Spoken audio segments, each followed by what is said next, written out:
on China told the U.S. Commerce Secretary Howard Lutnick that resuming sales of NVIDIA's H20 chips to China threatens to advantage Beijing's AI capability. The panel leader stepping up his criticism of the decision, saying the original ban was the right call. And joining us now to discuss this is Rick Fisher, Senior Fellow on Asian Military Affairs, International Assessment and Strategy Center, and International Military Analyst. Good afternoon, Rick. So my first question to you is, what are the concerns, actually, of allowing NVIDIA's H20 chips to be exported to China, in the context of AI model training, but not limited to that? Thanks for having me. NVIDIA chips, specialized chips that are essential for artificial intelligence computing platforms, are in great demand in China. The Chinese military, the People's Liberation Army, is making an enormous effort, conducting enormous investments in trying to leverage artificial intelligence in practically all manner of military activity, be it control of unmanned armies, navies, and air forces, to the conduct of advanced lightning speed electronic warfare, to the conduct of cyber espionage, the protection of cyber networks from American cyber espionage. Artificial intelligence platforms are going to become the means by which all militaries will either win or lose wars in the future. And the chips that NVIDIA is selling China are what make the artificial intelligence platforms work. So based on what you're saying and what I'm hearing, can I assume that this allowing the chip to be shipped to China, exported to China, that's going to actually help China's military? Is it correct to say that? Well, yes, it is correct to say that. However, what the company, NVIDIA, like many other companies engaged in both cooperation and competition with China, are facing is they lose if they don't have the ability to export their products to China. Their ability to export products funds their ability to make their next generation product, to stay competitive. The company wants to win back market share that it has lost, especially over the last year. But by doing so, NVIDIA, as many other Western and American companies, they are selling products to China that China basically automatically applies to military ends.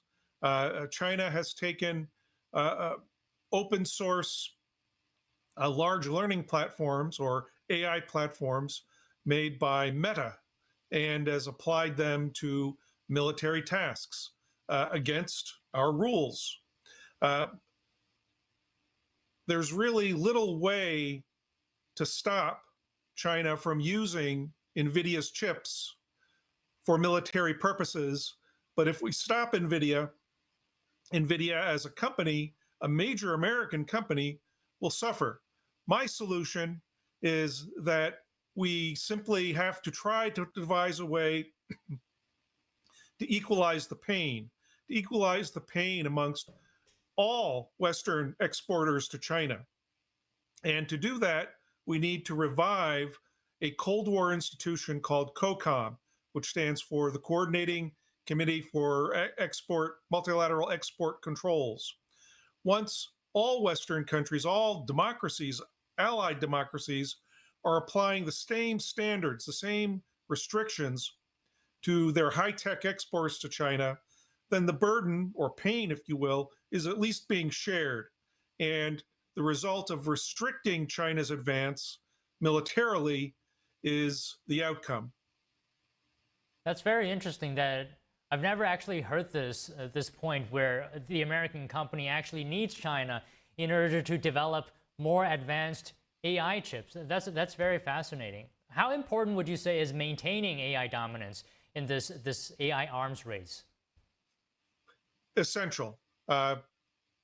Artificial intelligence platforms are already being used in advanced American weapons like the F-22 and F-35 fifth-generation fighters to help pilots make decisions amongst thousands, even millions of competing data points that they must face.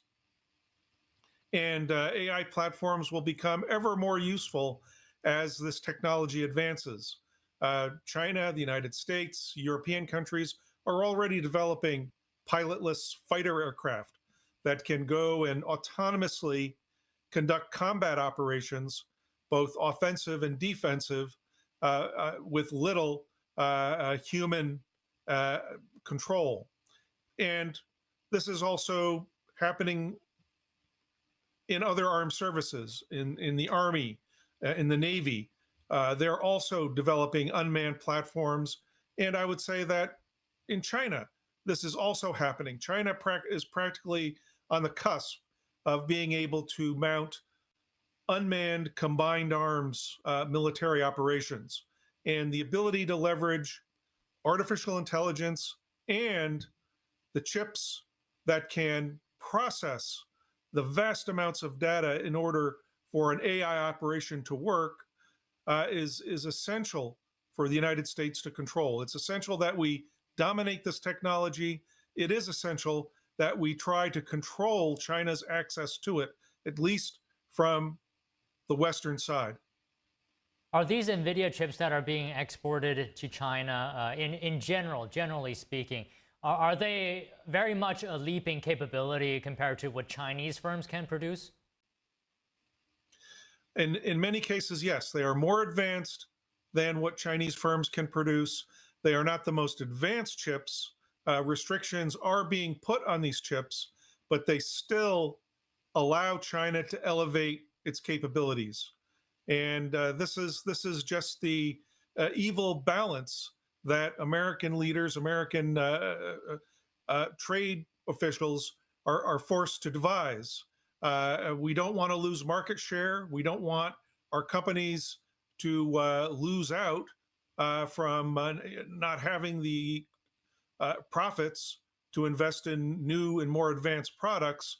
But also, we don't want to be arming our enemy and helping them to build unmanned armies, navies, and air forces that they can use to defeat ours. Well, what are your thoughts on export controls itself? Can export controls actually slow down China's AI development?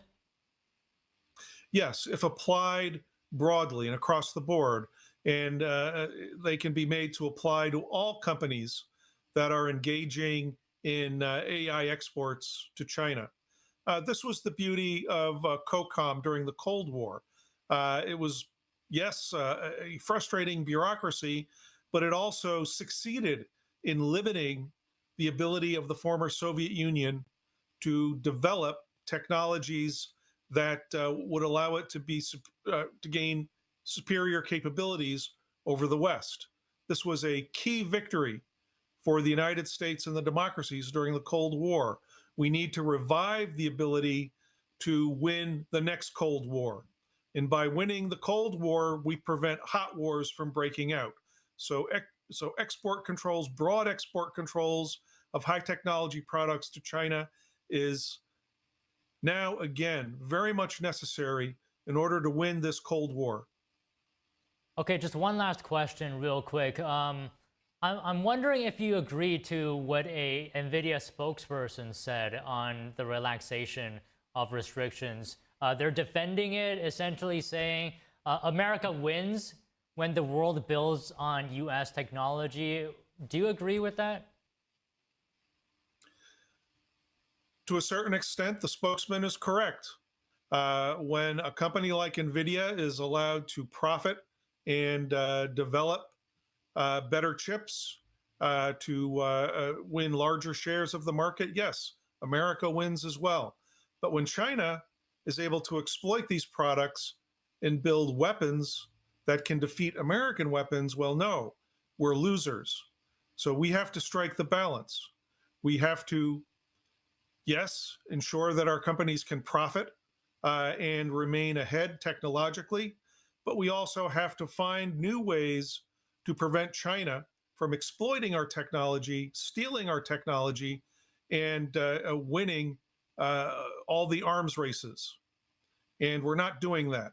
And my suggestion is that by reviving a bureaucracy like COCOM that can apply restrictions in all questionable areas broadly and equally amongst all of the allied democracies, then we will have a much better chance of limiting China's ability to exploit artificial intelligence technologies and thousands of other technologies to win arms races. Well, all right, Rick, well said. Thank you so much for your time today. Thank you. Coming up, thousands